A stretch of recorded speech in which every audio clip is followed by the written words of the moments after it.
Two Middle Eastern energy giants reportedly looking to bid for Santos. Finally, some relief for renters, and the UK is ready to welcome a new Prime Minister. Welcome to Fear and Greed, daily business news for people who make their own decisions. It is Friday, the 5th of July, 2024.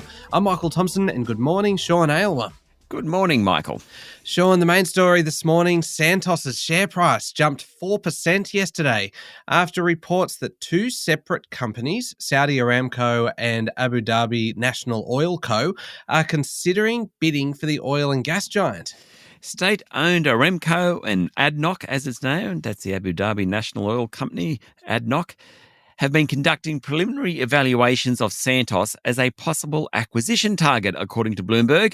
Santos said it doesn't comment on market speculation. Now, while the news surprised some analysts and any deal would have many regulatory hurdles, the reports show that there's plenty of movement in the oil and gas world. The big prize is the LNG projects of Santos in Australia, in Papua New Guinea, and in Timor-Leste, East Timor. Santos also has oil assets in Alaska. Now, for much of last year, Santos and Woodside held merger talks, which would have created an $80 billion company. The talks ended in February this year. After they ended, CEO Kevin Gallagher said the company had a clear strategy to deliver long-term shareholder value, and that includes a focus on its carbon capture and storage project in South Australia. It's nearly $6 billion Barossa gas project in the Timor Sea and a $15 billion PNG venture. Now, the company is worth $25 billion, and clearly there's interest out there. Yeah, so even if this deal doesn't go ahead, Santos is pretty much in play. Yeah, I think we found that out. In fact, we've probably known that for 6 months or so, ever since the BHP news broke. But clearly we've got offshore players wanting to buy Santos. Gas is increasingly in demand as it's seen as the best transition fuel as the world ultimately moves to renewables. Gulf countries, in particular, are investing billions of dollars in gas, and Qatar plans to nearly double LNG export capacity. Saudi Arabia and the United Arab Emirates are pumping cash into domestic fields and building trading operations globally. Santos could fit into that. That's the bottom line. Now, apart from the Woodside-Santos merger, EIG, a US-based private equity group, made a $14.4 billion bid for Santos back in 2018. We now have Middle Eastern companies looking. There is going to be a rush of M&A activity in the sector over the next decade or so, I'd say, Michael. That's very exciting, isn't it? Yeah, I mean, to be honest, it's really fascinating because oil and gas companies couldn't find a friend for a long time. But as people have realised that gas and LNG are really just critical to the transition path to renewables, suddenly no one wants oil, everyone wants gas. It's the ugly duckling kind of situation, isn't it? Suddenly these gas companies have become a glorious swan. Oh, I wouldn't go that far. Well, no, sorry, Michael, you've been complaining all this week about me rebuffing any suggestion you have. I would say that they've become a swan, not quite glorious. Okay. Still a lot of carbon emissions there, Michael. From a swan.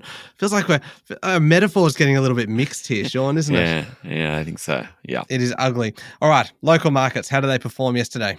The S&P ASX 200 rose 1.2% to 7,833 points. That's its highest level since June 25. The miners were the stars of the show, with the materials index up more than 2%. Interest rate-sensitive sectors like the property and financial companies also did well. There were some big movers among the large caps. BHP and Fortescue Metals Group both jumped around 3%. Rio was up 2.6%. Commonwealth Bank led the banks. It rose 2%. Goodman Group was up 2.1%. The gold miners did well as the price of the precious metal jumped. Not so good was WiseTech Global. It fell almost 1%. In fact, WiseTech was the only top 20 stock to go backwards yesterday, Michael. Also, the coal companies pulled back somewhat, though previous sessions they've done pretty well. So a bit of profit taking going on there. All right, checking international markets now, thanks to Blue Chip Communication, the experts helping financial services companies market, communicate and grow. Visit bluechipcommunication.com.au. Much happening overseas, Sean? Well, not so much last night, July 4th holiday, of course, but Wall Street just keeps going and going and going and going. Now, ahead of the holiday, the S&P 500 closed at yet another record high, as did the tech-heavy Nasdaq. Helping equities was data suggesting a cooling of the US labour market and the release of the Federal Reserve Board minutes, which were considered less hawkish than the previous month. When we say less hawkish, we mean that it didn't sound like they wanted to lift interest rates quite as much as it sounded a month earlier. In commodity markets, oil's trading just under $87 a barrel. Gold's back above $23.50 an ounce. Bitcoin, well, it's fallen back a bit, now worth $59,000 a unit. And the news out of the US pushed the Aussie dollar, the mighty Aussie dollar, from 66.7 US cents to 67.1 US cents. Yes, it might not be much, but half a cent in our world, Michael, where we've watched the Aussie dollar do nothing for months and months and months. Very exciting, back above 67 US cents. That is a positively seismic shift, Sean. I'd almost go for the champagne at this point. Now, quickly mention, Sean, your interview that comes up after the show today. You're speaking with Patrick William, who is the managing director of Rixon Capital, a supporter of the show. Yeah, so I'm talking to Patrick all about private credit.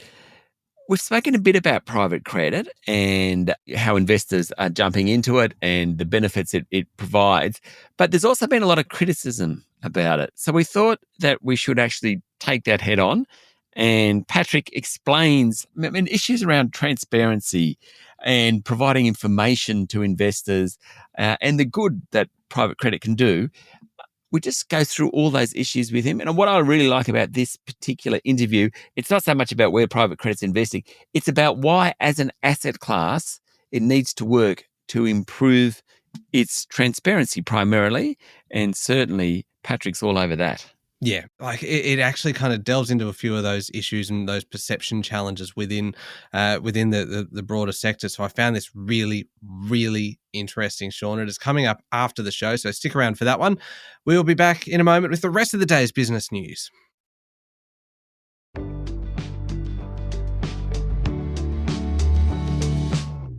Sean, there is finally some relief for tenants, with rents now falling, stable, or rising much less quickly across most capital cities. Domain's June quarter rent report shows the weakest quarterly growth for house rents since 2021, in Sydney and Melbourne at least, and since 2020 in Brisbane, Adelaide and Perth. It's a similar story for units. Vacancy rates are also rising, suggesting conditions are starting to improve for renters. It's interesting to look at the growth in rents over the past year. So Perth and Melbourne lead the way, growth of about 12%. But if you think about the Victorian capital, house price growth has been really negligible. Yet people are paying higher rents. Kind of interesting. Domain Chief of Research Nicola Powell said going forward, more rental availability, slightly less demand following the peak of immigration last year, and the likelihood of a jump in first home owners, that's mostly thanks to state handouts, could keep taking the pressure off the rental market.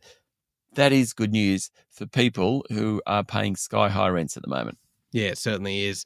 Now, first-term Senator Fatima Payman has quit the Labor Party and will sit on the Senate crossbench, meaning the government will be left with 25 senators and will need 14 further votes to pass legislation. After crossing the floor in a Greens motion recognising Palestinian statehood, the Western Australian senator had been suspended from Labor caucus meetings. Now, in recent days, she has been talking to the Prime Minister, Anthony Albanese. Senator Payman's move means she'll join three other defectors on the Senate crossbench. That's Lydia Thorpe, Tammy Tyrrell and David Van. It's been a turbulent few days for everyone involved. Senator Payman, after quitting, said she had been intimidated on many fronts by Labor colleagues and people outside politics. Payman said that she faced stand-up tactics, her words, and death threats over her decision to cross the floor last week. Her conversations with the Prime Minister were, in her words again, stern but fair. Fatima Payman said debate around the war between Israel and Hamas had left her no choice but to quit the ALP. Meanwhile, just while we're still in Canberra, 3 men and 1 woman have been arrested and are expected to be charged with Commonwealth trespass offences after protesting on the roof of Parliament House yesterday. Sean, total sales of vehicles hit a record for the first 6 months of the year, though the pace of growth may have peaked with June numbers well below last year. Australian customers took delivery of just under 120,000 new vehicles last month. Means for the 6 months, more than 632,000 vehicles were sold, up nearly 9% on the first half of last year. It's well above the previous all-time record back in 2018 of 606,000. But for the month of June, sales are actually down 4% compared to a year earlier. Now, June's a really critical month in the car industry. It's the end of the financial year, always a really big month for sales. So the fact that it has actually come off last month is not necessarily great news, even though the 6-month figure really is. Well, SUVs and light commercial vehicles dominate the market. There's been a jump in hybrid vehicles sold. Last month, they captured 14.4% of the market. 12 months ago, it was 7.8%. Toyota was, again, market leader, selling more than twice the number of vehicles as number 2 manufacturer. Ford, Mazda was next, then Kia and Mitsubishi. The Ford Ranger was the top-selling vehicle for the month, followed by the Toyota Hilux, the Toyota RAV4, the Mitsubishi Outlander, and then the Tesla Model Y. The Australian Competition and Consumer Commission has given Lendlease and Stockland a 2-month deadline to cut 1/3 of the assets out of their agreed $1.3 billion master planned community sale. Or they can try and convince the competition watchdog that the competition watchdog's concerns about less competition are unfounded. Now, according to a report in the Financial Review, the ACCC yesterday delayed a final decision on Lendlease's $1.3 billion housing portfolio sale. The decision won't be made till mid-September. The ACCC said the proposed transaction could lessen competition in 4 regional residential markets. That's Illawarra in New South Wales, Northwest Perth, Ipswich and Moreton Bay in Queensland. It's given the two sides, Lendlease and Stockland, time to work that through. Hey, Sean, just before we go to international news, a quick mention of the bonus episode that you may have seen pop up in your playlist yesterday. We released it at about midday yesterday. It is a short 4-minute episode called Ask, Fear and Greed, where we take listeners' questions and I put them to you and you answer them. And so far, we are now 2 from 2 successfully answered questions, Sean. This one was from John about how much of the high kind of CPI is driven by services versus goods, and you kind of went through the difference between the two of them. And basically how you kind of calculate inflation. Yeah, it's good fun. I like Ask, Fear and Greed because it kind of gets a chance for you and I to go through and try and look like we know what we're talking about. Yeah. I just kind of, I have mastered the art of just going, yeah, that's a good point, Sean. Just whenever you say things. And you never ask me for my opinion on these, which is perfect. I don't want you to ask my opinion. I just want to That's the red flag to a bull, that. You're up next week. Oh, dear Lord. Anyway, if you've got a question, send it on through via the website, fearandgreed.com.au, or jump onto our socials. Head along to Facebook or Instagram or LinkedIn. Send us your question. It can be short, it can be long, it can be really, really basic, preferably basic, or complicated, and we will have a crack at answering it next week. We do it a couple of times a week, so jump on that one. Turning to international news, Sean, Britain went to the polls overnight with only one result possible, a landslide win to the Labor Party. We won't quite know how big the landslide is for a few days yet, but it is likely to be the largest majority for a Labor government ever in the United Kingdom. That means that Rishi Sunak's Conservative Party is facing one of its worst defeats in history. Opinion polls suggest the majority could be 200 seats in the 650-seat House of Commons. The Tories' previous worst result was back in 1906. Now, polls are open from 7 a.m. to 10 p.m, meaning Australian Eastern Time they close at 7 a.m. this morning. Voting isn't compulsory, and in the last election, the turnout was about 67%. The new Prime Minister, though, will be Sir Keir Starmer, a barrister who is Director of Public Prosecutions before joining Parliament in 2015. One of his most famous jobs was serving as a human rights advisor to the Northern Ireland Policing Board. He comes from a very working-class background, but is Oxford-educated and, indeed, a knight. He's very critical of class and snobbery, but he's also been criticised by leftists in the party for moving Labor too far to the centre. Anyway, good luck to Sir Keir Starmer. Let's hope your time as Prime Minister lasts longer than the last few. Particularly Liz Truss. And Rishi Sunak, for that matter. Yeah, that's a good point.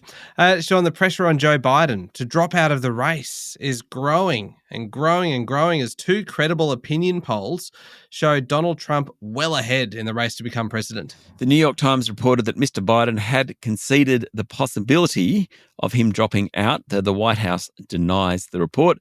There are also stories of dozens of Democrat politicians considering signing a letter demanding he withdraw from the election. Meanwhile, a New York Times poll found Mr. Trump ahead 49% to 43%, while a Wall Street Journal poll found an almost identical result, 48 to 42%. It's Mr. Trump's largest lead of the race in both polls. Now, the survey suggests that worries over Biden's age are driving the shift. Nearly three-quarters of voters in the Times poll said the 81-year-old president is too old for the job. In the Journal poll, it was 80%. Anyway, pressure is on. Sean, with the eyes of the world on what's happening in Washington, as you would expect, the other superpowers, China and Russia, are getting closer with a second meeting between the two nations' leaders in just 2 months. President Vladimir Putin was spruiking Russia's fully-fledged partnership with China after meeting Xi Jinping in Kazakhstan. He said Russo-Chinese ties are at their best in history, built on equality, mutual benefit and respect for each other's sovereignty. In response, Xi called Putin his dear friend and said the two should continue to strengthen strategic coordination and oppose external interference. According to Bloomberg, he added that China supports Russia in fulfilling its duties as a rotating chair of the BRICS, uniting the global South nations, preventing a new Cold War and opposing illegal unilateral sanctions and hegemony. Putin has been strengthening ties in Asia in recent weeks. He's now met with the leaders of China, North Korea and Vietnam. It is fascinating what's going on between those two countries as the rest of the world looks towards the USA. Finally, Sean, an update on Hurricane Beryl in the Caribbean. It is the earliest hurricane on record to develop into a Category 5 storm. It's already hit Grenada, St. Vincent and Jamaica. Overnight, it was expected to cross the Cayman Islands. Mexican authorities have issued a hurricane warning for parts of its east coast. Some weakening is forecast during the next couple of days. Let's hope so. The US National Oceanic and Atmospheric Administration, isn't that a great name? Has forecast between 8 and 13 hurricanes this season. Now, the season runs from August to November. We're at the beginning of July and we have a Category 5 storm. Very, very concerning for what's to come. Yeah, it certainly is. Okay, Sean, up next is the Fear and Greed daily interview. Your guest today, as we mentioned, Patrick William, Managing Director of Vixen Capital. All about private credit and all about the criticisms of private credit. And we ask Patrick to give a response to them. It's a fantastic interview because he's very open about what needs to be done. And he thinks that the industry itself needs to take the lead on this. Yeah, I love the fact that there are a lot of criticisms, as you say, but he just tackles them head on. Yep. It was great. Yep. Like, did not kind of mince words, just jumped straight into it. So it is well worth a listen. It is coming up next in the Fear and Greed playlist on your podcast platform or at fearandgreed.com.au, and check out How Do They Afford That as well, our sister podcast, all about making your money work harder for you. This week's episode is a special guest in the studio, mortgage broker Adam McCabe, on how to handle the potential increase to interest rates we may see as soon as August.